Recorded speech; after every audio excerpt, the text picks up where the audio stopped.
What's up, everybody? The 2019 Game Award nominees have been announced, and so today we're going to be going through and voting for each category coming right up.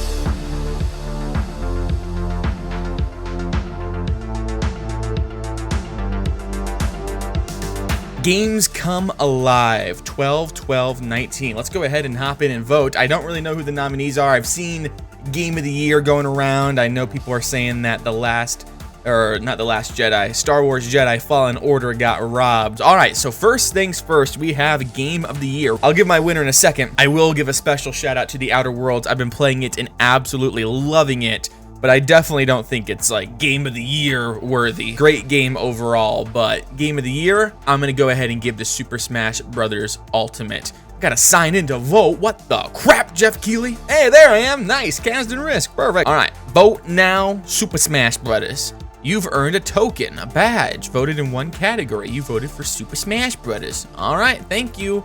Oh gosh, okay, wow, I'm like leveling up over here. Cool, crazy. Action game. I'm gonna have a little confession for you, YouTube. I haven't played any of them. Oh no! If I were to give my vote based on just impressions and what I've seen online and the impact of the game, I would go ahead and give it to Apex Legends. Actually, you know what? I'm gonna go ahead and drop a vote for Apex Legends, even though I've never ever played the game. Action adventure game. You know, I wouldn't classify Death Stranding as action adventure. You know, even Kojima was like, that's a whole new genre. It's, you know, the action is few and far between. And it's more of like a, you know, adventure connection game. Link's Awakening just doesn't have the chops, I think, to pull it off. Sekiro, I love that sort of genre, and I can imagine that getting tons of votes. Resident Evil was a masterclass as far as a remake goes. I'm gonna personally, because I've played this game the most, I'm gonna give my vote to Borderlands 3, simply because I've played that game the most, and I think Borderlands is a really nice package as far as visual art style, action, craziness. The balance with the action along with the writing and humor is really, really hard to pull off in a video game, because when you think of how you're in a writing room and you have to think of when the joke's gonna land, it's not the same for every player, so it's really hard to write a game like that. And so I'm gonna go ahead and give it to Borderlands 3. Art direction, I honestly would give Link's Awakening a vote if it wasn't for that freaking blur at the bottom of the screen. I did not like that blur. It ruined the aesthetic, and I saw some people doing like boundary break sort of stuff where they were removing the blur, and it made the frame rate of the whole game run a little poorly. So that's a little bit of a bummer. But art direction, you know, Death Stranding is actually a beautiful game, especially with that realism, and it gives me those Horizon Zero Dawn vibes. So I definitely can maybe see myself giving it to Death Stranding.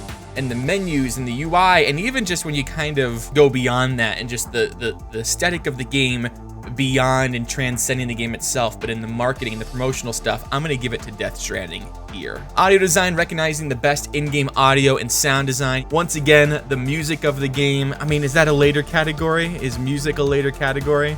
The music of the game, the aesthetic, the vibe, the quiet moments combined with the clickiness of everything. I feel like when you talk about art direction and audio design, I think Death Stranding definitely is a very exceptional game in that regard. Community support, recognizing a game for outstanding community support, transparency, and responsiveness. Now we have Fortnite over here, and I played tons of Fortnite, but they got rid of patch notes and they were really, really bad on communicating during the whole brute fiasco, and people hated brutes in the game, and they just kept them in. I didn't really like that era of Fortnite, so I'm not gonna give it to them, even though in the past, they've been really good at communicating. I'm actually gonna go ahead and give my vote here to Destiny 2. Destiny recently went independent, or Bungie went independent and separated from Activision, and have done such a great job at complete and total transparency with the future of the game, where they're going, how they messed up. They did this whole Nintendo Direct style presentation where they kind of described the next era of Destiny. And they were so almost awkwardly honest with how they were held back by Activision and how they're going to be moving forward this year. Content Creator of the Year for a streamer or content creator who has made an important and positive impact in the industry in 2019. Now, I'm going to give my vote personally to Dr. Lupo, although I think all these people are great. Shroud going over to Mixer, Courage going over to YouTube. Dr. Lupo, though, has just been a great force in the Twitch community, but has also recently been giving all of their proceeds from their supported creator code, I believe, to the St. Jude Hospital, and just basically donating all of his money to charity, giving back with what he's been given, because he has such a huge platform and impact online. So I'm gonna go ahead and give it to them, and I do enjoy their channel, especially when they play with Tim the Tatman. He's got a fun, dry humor to him.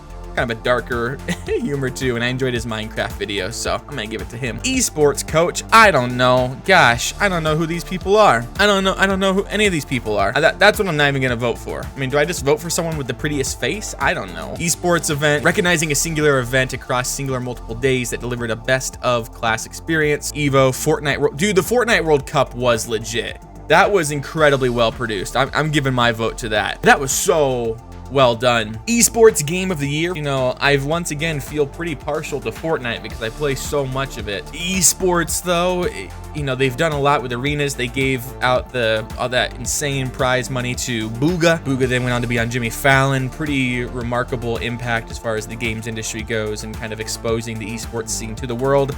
I'm gonna once again give it to Fortnite. Esports host of the year. Once again, don't know who these people are. Sorry. Family game of the year. Mario Maker is amazing. I love Mario Maker. I think Mario Maker may get my vote here. Smash Brothers, it's between Smash and Mario Maker because they're just both, you know, Smash Brothers you can have like, what, 8 people play at the same time. Mario Maker you can have wait, I just remembered though, Mario Maker multiplayer. Too hilarious. It's too fun. That's family game. I haven't played it personally with my family, but just the online multiplayer alone is enough to make me know that game is deserving of a winner there. Fighting game, the best game design primarily around head-to-head combat. Boom, Super Smash Brothers, please, thank you. Fresh indie game, what is this, Community? Subway? Recognizing a new independent studio that released its first game in 2019. Untitled Goose Game is one of them. I'm gravitating towards Untitled Goose Game because that's just such a meme for that to even be nominated, but I'm gonna give it to my friend Pedro. Game direction, I'm gonna give that to Death Stranding. No other game has such creative vision this year and innovation than Death Stranding as far as a video game goes. Independent Game of the Year for outstanding creative and technical achievement in a game made outside the traditional publisher system. Now, I thought that's what this Fresh indie game was, but apparently that's their first indie game ever, whereas this is just Independent Game of the Year from anyone. Outstanding Game of the Year. Imagine if Untitled Goose Game wins. Multiplayer Game of the Year. Robbed that we do not have Fortnite or Destiny on here. Like, Destiny was awesome this year, and Fortnite is like a multiplayer king right now. Like, the amount of concurrent players going on. I'm gonna give my vote to Tetris 99. No, I'm just kidding. I don't know about that. Game of the year, multiplayer game of the year. I'm gonna give my vote to Apex Legends. I would give it to Borderlands, but I love the battle royale genre. Narrative game of the year for outstanding storytelling and narrative development in a game. Outer Worlds. I'm giving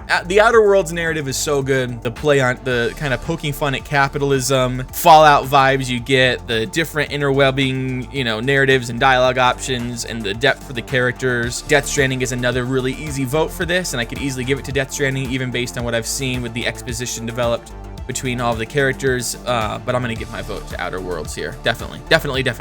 Best ongoing game of the year. Destiny 2 is one I'm really drawn towards, but I think as far as an ongoing game goes, between the events in Fortnite, especially the whole Black Hole event with Chapter 2 and how they talk about developing ongoing content, Fortnite, in my mind, especially with Overwatch 2 coming up, Fortnite kind of set the pace, though, for redefining what it means to make a sequel to a game, because Fortnite Chapter 2, in a lot of ways, feels like a sequel to the game, with a whole new map, a whole lot of UI improvements, a whole different meta and things like that, new characters. The way they handled that transition from Fortnite 1 to then bringing over all of your progress into Chapter 2 was remarkable. So as far as an ongoing game goes, absolutely. Best performance awarded to an individual for voiceover acting. We have Ashley Birch as wow, I didn't realize she was in Outer Worlds. She also, Ashley Birch is in a lot of stuff. I was gonna blank on what else she's in, but I know she's in I recognize that voice. I believe Ashley Birch is Aloy in Horizon Zero Dawn. Laura Bailey also in a ton of crap. I'm gonna give it to Mads Mikkelsen here for just the performance I've seen.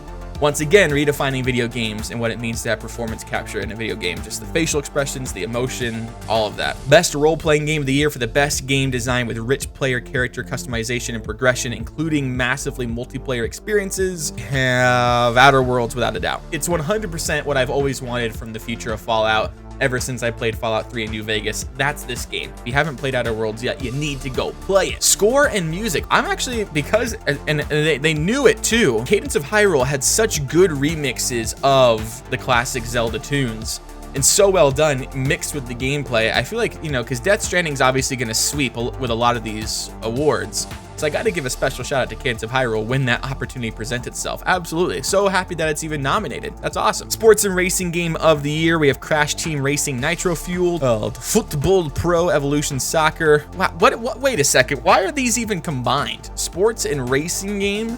Why do you go from Crash Team Racing to FIFA? That doesn't make any sense, but we'll go to Crash. Strategy Game of the Year, best game focused on real-time or turn-based strategy. Oh, without a freaking doubt, Fire Emblem Three Houses. Looking at these other nominees, without a freaking doubt, it's Fire Emblem. That is strategy game of the year, one of the best of the decade. Fire Emblem Three Houses is one of the best Fire Emblems. It's so well done, so masterful. You know, honestly, now that I think about it, Fire Emblem Three Houses should be a nominee for Game of the Year. That was such a great game. Lots of depth. Man, Fire Emblem Three Houses definitely deserves more love in all of these categories. And then VR AR Game of the Year. Was Astrobot not this year? I thought Astrobot was this year. Maybe it was like end of last year as far as Game Awards nominees go. No Man's Sky would be an easy winner as far as just a video game goes, but for VR, it actually wasn't too hot when I played it on PlayStation VR. It was very, very low resolution, blurry, it just didn't interact well. I was so excited to finally play that game in VR, and it didn't translate, and was very bummed with that experience. So I'm gonna go ahead and give it to Beat Saber. Well, there you have it, ladies and gentlemen, the Game Awards nominees for 2019. I cast my votes for the categories that I had enough of knowledge to offer my contributions, but let me know down in the comment section below what you voted for. If you agree or disagree with certain votes of mine, just let me know everything you think about the Game Awards, and let me know if you're excited for the Game Awards, the trailers, the hype, the developers, the discussion, the camaraderie, the celebration of all things video games. It's coming up in less than a month. Very, very exciting. I always love what Geoff Keighley does with these, and the design and branding this year is 100%